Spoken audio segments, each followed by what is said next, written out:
ये कल का चैप्टर में हम लोग ये 22 नंबर सवाल देख लिए थे। आज के चैप्टर में हम लोग फिर 3 चैप्टर पढ़ेंगे। कौन कौन सा चैप्टर? एक पढ़ेंगे बिहारी के दोहे, है ना। एक चैप्टर बिहारी के दोहे, दूसरा पढ़ेंगे आज ठेस। देखिए बिहारी के दोहे, उसके बाद हम लोग पढ़ेंगे ठेस। एक और चैप्टर पढ़ेंगे ऑब्जेक्टिव के रूप में, कल जिस तरह से आपको पढ़ाए थे बच्चे की दुआ। 3 चैप्टर आज की वीडियो में आपको ऑब्जेक्टिव पढ़ाएंगे। और ध्यान रहे कि टेलीग्राम का लिंक डिस्क्रिप्शन में मौजूद है, वहां से आप जुड़ जाएंगे तो रोज क्यूज भी होता है, हिंदी और उर्दू दोनों का, तो इसलिए आप ज्वाइन कर लेंगे। तो चलिए अब हम लोग शुरू करते हैं वीडियो को। पहला सवाल है, सतसई काव्य ग्रंथ की रचना की, माने यानी सतसई जो है किसकी रचना है, ये पहला सवाल है। तो आप जान रहे हैं सतसई की रचना जो है करने वाले हैं, उसका बिल्कुल सही जवाब हो जाएगा ना, बिहारी ने। बिल्कुल सही जवाब हो जाएगा सी। चलिए दूसरा सवाल है, किसका पालन करने से मनुष्य श्रेष्ठ होता है ना। मनुष्य श्रेष्ठ कब बनता है? ऑप्शन ए घमंड, ऑप्शन बी नम्रता, ऑप्शन सी चुगलखोरी, डी दान। तो ये सवाल का जवाब क्या हो जाएगा, आप भी सोच रहे हैं। तो नम्रता, यानी बिल्कुल नम्रता सही जवाब हो जाएगा। क्योंकि जब इंसान जो है ना, मनुष्य अपने अंदर का पालन यानी नम्रता, यानी बहुत ही सुशील भाव से किसी के साथ पेश आएगा, तो उससे क्या होगा, इंसान जो है ना सर्वश्रेष्ठ होता है। तो इसीलिए इसका जवाब क्या होगा ना, बिल्कुल सही जवाब बी। चलिए अगला सवाल हम लोग देखते हैं, संग संगति का प्रभाव किस पर नहीं पड़ता? संगति का प्रभाव किस पर नहीं पड़ता? तो ये सवाल नंबर 3 है। तो देखिए, बुरी बुद्धि वालों पर, अच्छी बुद्धि वालों पर, चतुर पर, सज्जन पर। तो एक और संगति, तो संगति का प्रभाव जो है ना बुरी बुद्धि वालों पर नहीं पड़ता है। सही जवाब हो जाएगा ना ए, ऑप्शन 3 नंबर का हो जाएगा ए। चलिए अब अगला हम लोग सवाल देखते हैं, बतरस लालच लाल की मुरली, धरी लुकाई काव्य पंक्ति है। तो आप जान रहे हैं कि ये पंक्ति किसका होता है।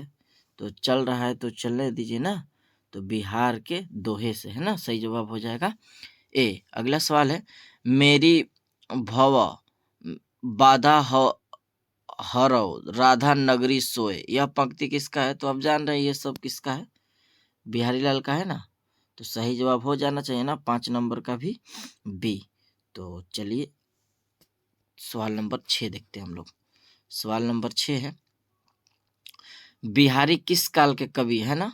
तो बिहारी जो है ना रीति काल के कवि है। सही जवाब क्या हो जाएगा, रीति काल। चलिए अगला सवाल हम लोग देखते हैं, बिहारी किस रस के कवि हैं? ये रस का रहा है तो इसका भी श्रृंगार रस हो जाएगा ना।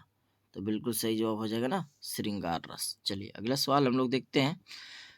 अगला सवाल है, प्रेम कवि के रूप में इनमें कौन प्रसिद्ध है? तो प्रेम कवि के रूप में ये इनमें जो है ना बिहारी लाल प्रसिद्ध है ना। तो बिल्कुल सही जवाब हो जाएगा ना, बिहारी लाल। चलिए अगला सवाल हम लोग देखते हैं, बिहारी ने राधा नगरी किसे कहा है? तो आप जान रहे हैं बिहारी ने राधा नगरी जो है श्री कृष्णा का है ना, श्री कृष्ण जी को राधा नगरी है।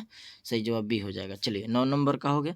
10 नंबर हम लोग देखते हैं, नाम से जुड़ा क्या होता है ना। सवाल है ना, नाम से जुड़ा क्या होता है? 10 नंबर सवाल है। तो नाम से जुड़ा जो है ना गुण होता है।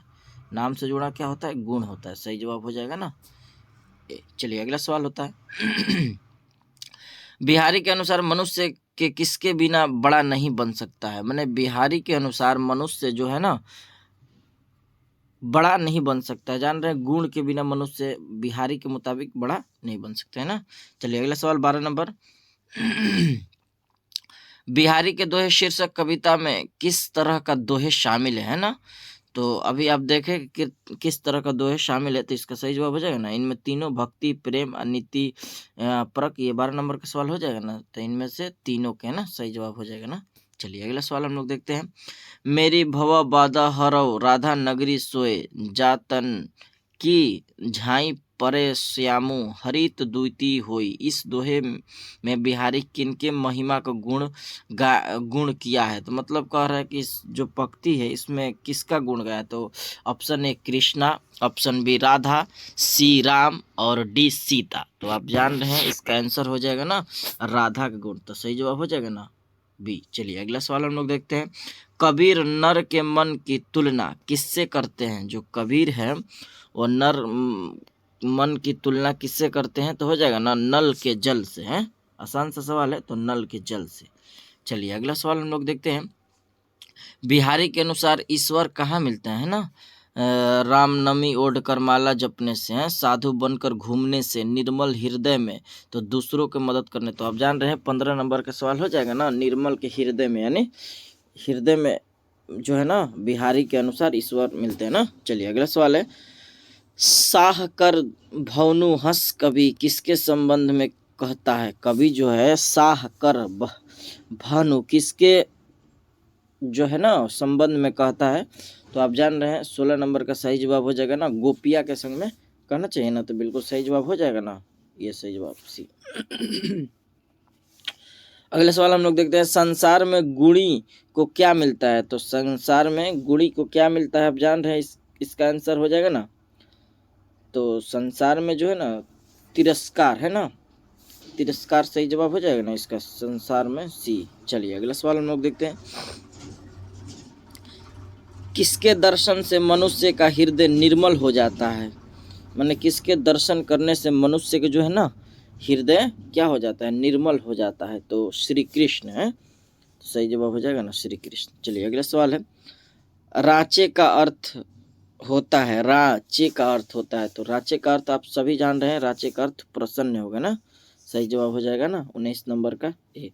चलिए 20 नंबर सवाल है। नल नीर है ना, नल नीर जैसी गति किसकी होती है? तो आप जान रहे हैं मनुष्य ही होता है जिसकी नल नीर जैसी गति होता है। 21 नंबर सवाल है। नगर नहीं गागर में सागर किस दोहे की विशेषता है? ना गागर में सागर किस दोहे का विशेषता है ना, तो यहाँ इसका ऑप्शन होगा, तो देखिए तुलसी, बिहारी, कबीर, रत्नाकर, तो बिल्कुल सही जवाब हो जाएगा ना डी, रत्नाकर नहीं ना होगा इसका। गागर में सागर किस दोहे, तो ये दोहे का बात करें तो कबीर बिहार ना होगा, तो इसका सही जवाब हो जाएगा ना बिहार, या ना सही जवाब हो जाएगा। चलिए अगला सवाल हम लोग देखते हैं। सच्चा व्यक्ति कौन होता है? जिसके मन में खोट हो। ऑप्शन ए में है जो स्वार्थी होता है, झूठा होता है, जिसका हृदय पवित्र हो। तो आप जान रहे हैं सच्चा व्यक्ति उसी को मानेंगे जिसका हृदय जो है ना पवित्र है, तो सही जवाब हो जाएगा ना डी। चलिए अब अगला चैप्टर हम लोग देखते हैं ठेस से। ठेस से सवाल है। ठेस शीर्षक कहानी के लेखक कौन है? हम आपको पहले बता दिए कि ठेस कहानी क्या है, कविता है, लेखक है, और इसके लेखक सभी आपको याद होना चाहिए, है ना। तो ये सब बहुत इंपॉर्टेंट क्वेश्चन है जो पूछा ही पूछा जाता है। तो आप जान रहे हैं ठेस लिखने वाले हैं फणीश्वर नाथ रेणु, है ना, सही जवाब हो जाएगा ये। आप जान रहे हैं ये दोनों आपके निशान में शामिल नहीं है। आप प्रेमचंद जो लिखे हैं आप जान ही रहे हैं ना, अभी आएगा प्रेमचंद वाला। चलिए ठेस किस प्रकार की कहानी है ना, ठेस जो है 2 नंबर सवाल है, किस प्रकार की कहानी है, तो बिल्कुल सही जवाब हो जाएगा ना आंचलिक कहानी, है ना, सही जवाब हो जाएगा 2 नंबर का सी। चलिए तीसरा नंबर सवाल है। सिरचन को गांव के लोग बेकार नहीं बेगार क्यों समझते हैं ना, एक तो बेकार और दूसरा बेगार क्यों समझते हैं? तो आप जान रहे हैं 3 नंबर का सही जवाब हो जाएगा ना, सही जवाब हो जाएगा कलाकार होने के नाते खेती बाड़ी में उसका मन नहीं लगता था, है ना, तो सही जवाब हो जाएगा ना ये आंसर हो जाएगा 3 नंबर का सी। चलिए अगला सवाल हम लोग देखते हैं। मानो से सिरचन ने मनोहर की छाप वाली धोती का दाम नहीं लिया क्योंकि, तो आप जान रहे हैं क्योंकि मानो के प्रति उसके हृदय में ममता की भावना नहीं लिखा, इसीलिए इसका आंसर हो जाएगा ना, ये सही जवाब हो जाएगा 4 नंबर का ए हो जाएगा ना। चलिए अगला सवाल हम लोग देखते हैं। सिरचन को घी की दाढ़ी खखोरन के साथ क्या पसंद है ना, तो 5 नंबर का सही जवाब हो जाएगा ना चूड़ा, है चूड़ा हो जाएगा। चलिए अगला सवाल है। सिरचन ने किसे बेपानी कर दिया? तो सिरचन जो है ना आप जान रहे हैं 6 नंबर का जवाब हो जाएगा पंचानंद चौधरी के बड़े लड़के को, है ना, सही जवाब हो जाएगा ए। चलिए अगला सवाल देखते हैं हम लोग। सिरचन जाति 7 नंबर सवाल है का ... तो आप जान रहे हैं कारीगर, है ना, सही जवाब हो जाएगा ना कारीगर। चलिए अगला सवाल है। सिरचन को लोग क्या समझते हैं? तो आप अभी पढ़े कि सिरचन को लोग हो जाएगा ना, चटोर सही जवाब हो जाएगा ना, 8 नंबर का ए, है ना। चलिए अगला सवाल देखते हैं 9 नंबर। ठेस कहानी का पात्र है, तो आप जान रहे हैं हामिद पढ़े ईदगाह का। बाल गोविंद भगत तो आप जान रहे हैं इनका खुद एक चैप्टर है। सिरचन ही होना चाहिए आंसर, इनमें से कोई नहीं तो होगा नहीं, है ना। तो चलिए इसका सही आंसर हो जाएगा सी, 9 नंबर का सी हो जाएगा, है ना। चलिए अगला सवाल हम लोग देखते हैं। फणीश्वर नाथ रेणु कैसे कलाकार थे, तो फणीश्वर नाथ रेणु जो है ना वो लोकमन के मर्मक पे थे, तो बिल्कुल सही जवाब हो जाएगा ना सी। चलिए अगला सवाल देखते हैं हम लोग। ठेस कहानी कलाकार के मन की विशेषताओं का कैसा वर्णन करती है, मैंने जो ठेस कहानी है वो मन के लिए तो मार्मिक हो जाएगा ना, इसका जवाब सही। चलिए अगला सवाल देखते हैं। ठेस कहानी में कहाँ की लोक संस्कृति का प्रभाव वर्णन है, जो ठेस कहानी है वो कहाँ का वर्णन है, तो आप जान रहे हैं वो मिथिलांचल का है ना, सही जवाब हो जाएगा ना ये डी, सही जवाब क्या होगा डी, है ना। चलिए अगला सवाल हम लोग देखते हैं। अगला सवाल है ठेस एक है, आपको बताएं कि कौन क्या है, कविता है, ये सब आपको एकदम क्लियर होना चाहिए। तो आप जान रहे हैं कि ये सब सवाल अक्सर आता ही रहता है, तो बिल्कुल सही जवाब हो जाएगा ना, ठेस एक कहानी है ना, तो सही जवाब हो जाएगा ए। चलिए अगला सवाल है। मिथिलांचल की लोक संस्कृति का प्रभाव वर्णन है, अभी हम लोग पिछले सवाल में देखें कि ठेस कहानी में किस संस्कृति, तो मिथिलांचल, तो इससे समझने को भी मिलता है कि मिथिलांचल की लोक संस्कृति का प्रभावी वर्णन है, तो आप जान रहे हैं ठेस में, है ना, सही जवाब हो जाएगा ना, 14 नंबर का है। चलिए अगला सवाल देखते हैं हम लोग। अगला सवाल है ठेस शीर्षक कहानी का मुख्य पात्र कौन है, तो वही क्वेश्चन है, तो सिरचन हो जाएगा ना। चलिए अगला सवाल हम लोग देखते हैं। मानू कौन थी, है ना, मानू कौन थी, तो आप जान रहे हैं मानू जो है ना कहानी की नायिका है, सही जवाब हो जाएगा ना, सही जवाब हो जाएगा कौन सा ए, है ना। अगला सवाल देखते हैं हम लोग। ठेस कहानी में कितने पात्र हैं, तो आप जान रहे हैं कि ठेस कहानी जो है इसमें जो है ना 5 पात्र है। पात्र मतलब जानते हैं किरदार, जो उर्दू में पढ़ाए हैं वही किरदार होता है ना।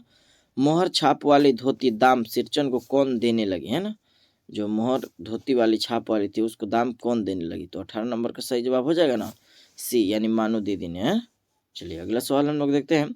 सिरचन को पान का बीड़ा किसने दिया, सिरचन को पान का बीड़ा किसने दिया, ये सवाल भी है, ये पूछता है ना, तो सही जवाब हो जाएगा ना मानू दीदी ने, सही जवाब हो जाएगा मानू दीदी। अगला सवाल हम लोग देखते हैं। मोहर छाप वाली धोती कितने में आती है, तो मोहर छाप वाली धोती आपके लिए याद रख लेना है, याद हो जाना चाहिए था ना, 8 रुपए में, सही जवाब हो जाएगा ना ये। चलिए अगला सवाल हम लोग देखते हैं। आखिरी सवाल है ये ना इस चैप्टर का, ठेस का। सिरचन स्टेशन पर मानू दीदी को क्या देता है, तो आप सभी को पता है उपयुक्त में सभी देता है, क्योंकि शीतल पार्टी भी लिया रहता है, चीक भी, और एक जोड़ी आसानी कुशल, इसीलिए उपयुक्त सभी। चलिए अब आसान सा हो गया। अब बच्चे की दुआ भी हम लोग पढ़ लेते हैं, तब हम लोग कल से अशोक से लेके 3 चैप्टर और पढ़ लेंगे, ठीक ना। तो चलिए बच्चे की दुआ से बच्चे की तमन्ना क्या है, तो बच्चे की तमन्ना हमेशा क्या होती है, इंसान बनने की, भगवान बनने की, तो शैतान बनने की, पूज्य बनने की। देखिए तमन्ना तो बच्चा का नहीं होता है शैतान बनने का, लेकिन वो शैतान हो जाता है बच्चा ना, तो इसका आंसर ये मत समझ लीजिएगा कि ये हो जाएगा, है ना, इसका आंसर होता है इंसान बनने की, आप पढ़े भी हैं तो सही जवाब हो जाएगा। चलिए अगला सवाल हम लोग देखते हैं। बच्चे की तुलना की गई है, तो आप जान रहे हैं बच्चे की तुलना जो है ना वो फूल से की गई है, तो बिल्कुल सही जवाब सी हो जाएगा। ये सब आसान सवाल है। अल्लाह और ईश्वर में फर्क है, तो आप जान रहे हैं नहीं, अल्लाह और ईश्वर में फर्क नहीं है, सही जवाब हो जाएगा ना। चलिए अगला सवाल हम लोग देखते हैं। जीनत शब्द का अर्थ होता है ना, जीनत शब्द का अर्थ शोभा होता है ना, जीनत का अर्थ शोभा होता है। चलिए अगला सवाल हम लोग देखते हैं। नेक का अर्थ होता है, नेक का अर्थ अच्छा होगा ना, लब पे आती है दुआ बन के तमन्ना मेरी, है ना, अभी आगे भी है। चलिए आगे। बच्चे की दुआ शीर्षक कविता में दुआ कौन कर रहा है, तो बच्चे दुआ कर रहे हैं, है ना, दुआ बच्चे कर रहे हैं ना, दुआ बच्चे कर रहे हैं, आप भी बोलते रहिए तो सही जवाब हो जाएगा हाँ। चलिए अगला सवाल हम लोग देखते हैं। अगला सवाल है 7 नंबर। बच्चे ईश्वर से क्या मांग रहे हैं, तो बच्चे ईश्वर से जो है ना वो नेक राह पर चलने और बुराई से बचने की दुआ की तलकीन कर रहे हैं। तो ऑप्शन हो जाएगा ना सी हो जाएगा, बिल्कुल सही जवाब सी है ना। चलिए अगला सवाल हम लोग देखते हैं। दर्दमंद और वंचितों की हिफाजत का संकल्प निहित है। तो आप जान रहे हैं बच्चे की दुआ में, है ना। ये सब सवाल छूटना नहीं चाहिए, सब आसान आसान है।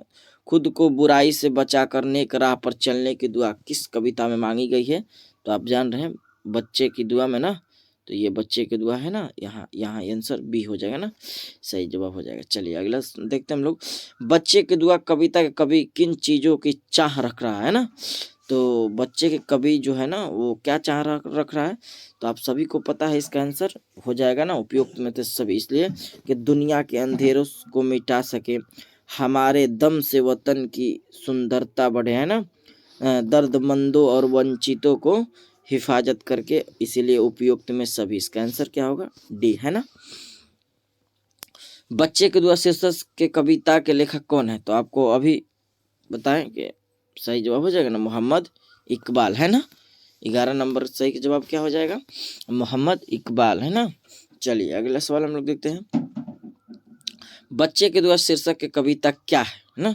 तो यह एक प्रार्थना है ना, प्रार्थना को उर्दू में दुआ कहा जाता है ना, तो आपको ये ध्यान रखना है। चलिए अगला सवाल हम लोग देखते हैं। सवाल नंबर 13 देखना है ना। तो सवाल नंबर प्रार्थना गीत है ना, तो ये प्रार्थना गीत यहाँ है ना, ये प्रार्थना गीत आपको लगाना है ना। तो सही जवाब सी लगाइए, ठीक ना। तो 12 नंबर का क्या लगाइएगा, सी, प्रार्थना नहीं सिर्फ प्रार्थना गीत लगाइएगा, ठीक ना। चलिए अगला सवाल हम लोग देखते हैं। 13 नंबर। दर्दमंद और वंचितों को हिफाजत के संकल्प किस कविता में है। तो ये वही सवाल है, तो आप जान रहे हैं बच्चे की दुआ में, है ना। 13 नंबर का सवाल हो जाएगा ना सही आंसर। तो चलिए अगला सवाल हम लोग देखते हैं। अगला सवाल है, बच्चे की दुआ शीर्षक कविता में किस बेहतर बनाने की कामना मुखर हुई है। तो आप जान रहे हैं 14 नंबर का, है ना। तो 14 नंबर का संसार का हो जाएगा ना, सही जवाब हो जाएगा ना। चलिए अगला सवाल हम लोग देखते हैं। कविता को उर्दू भाषा में क्या कहते हैं। तो आपको कई बार पढ़ाते हैं, कविता को उर्दू में नज़म कहते हैं ना। तो सही जवाब 15 नंबर का सी हो जाएगा ना, 15 नंबर का सी। चलिए आज का यह आखिरी सवाल है, और कल से हम लोग क्या ये 9 चैप्टर से देखेंगे।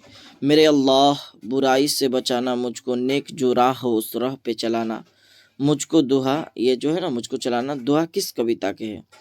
तो आप जान रहे हैं इस कविता का नाम क्या है ना, बच्चे की दुआ, है ना। तो सही जवाब हो जाएगा ना, इसका सही जवाब क्या होगा, ए हो जाएगा ना, सही जवाब ए हो जाएगा।